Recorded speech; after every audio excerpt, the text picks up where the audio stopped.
দেশৰ অন্যান্য প্ৰান্তৰ সমান্তৰালকৈ ভেৰগাঁৱতো পালন কৰা হয় ৭৭ সংখ্যক গণৰাজ্য দিৱস। ভেৰগাঁও মহকুমা প্ৰশাসনৰ উদ্যোগত মহকুমাধিপতিৰ কাৰ্যালয়ৰ বাকৰিত বৰ্ণাঢ্য কাৰ্যসূচীৰে উদযাপন কৰা হয় এই গণৰাজ্য দিৱস। এই উপলক্ষে ৰাষ্ট্ৰীয় পতাকা উত্তোলন কৰে মহকুমাধিপতি ৰিংখাং মুছাহাৰীয়ে।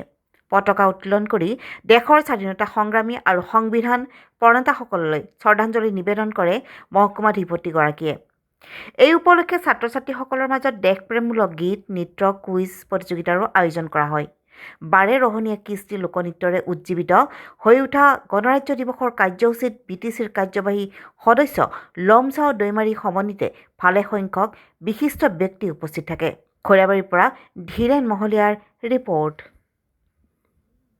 ৭৭ সংখ্যক স্বাধীনতা দিৱসৰ এই পবিত্ৰ মুহূৰ্তত, পবিত্ৰ ক্ষণত আপোনালোক সকলো সংবাদ মাধ্যমকে মই ধন্যবাদ জ্ঞাপন কৰাৰ লগতে আপোনালোকক অভিনন্দন জনাইছোঁ। আৰু আপোনালোকৰ মাধ্যমৰ যোগেদি মই মহকুমা প্ৰশাসনৰ হৈ ভেৰগাঁওবাসী ৰাইজক অভিনন্দন জ্ঞাপন কৰিছোঁ আৰু লগতে সমূহ দেশবাসী ৰাইজক মই অভিনন্দন জ্ঞাপন কৰিছোঁ।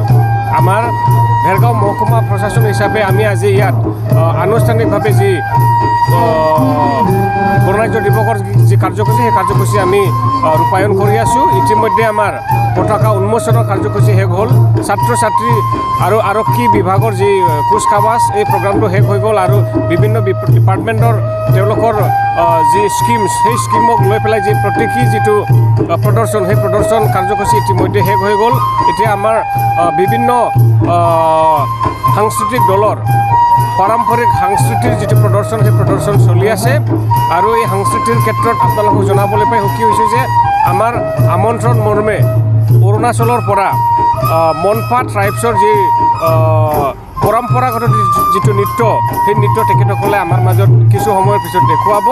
আৰু ইয়াৰ লগতে বিভিন্ন আমাৰ কাৰ্যসূচী আছে। আৰু যোৱাকালিও গণৰাজ্য দিৱসৰ প্ৰাক মুহূৰ্তত বা প্ৰাক ক্ষণত আমি দেশভক্তিমূলক গীত আৰু নৃত্যৰ প্ৰতিযোগিতা কৰিছিলোঁ। আৰু ইয়াৰে প্ৰতিযোগীসকল যিসকলে পুৰস্কাৰ লাভ কৰিবলৈ সক্ষম হৈছে, তেখেতসকলক আমি কিছু সময় পিছত বঁটা বিতৰণৰ যি অনুষ্ঠান, সেই বঁটা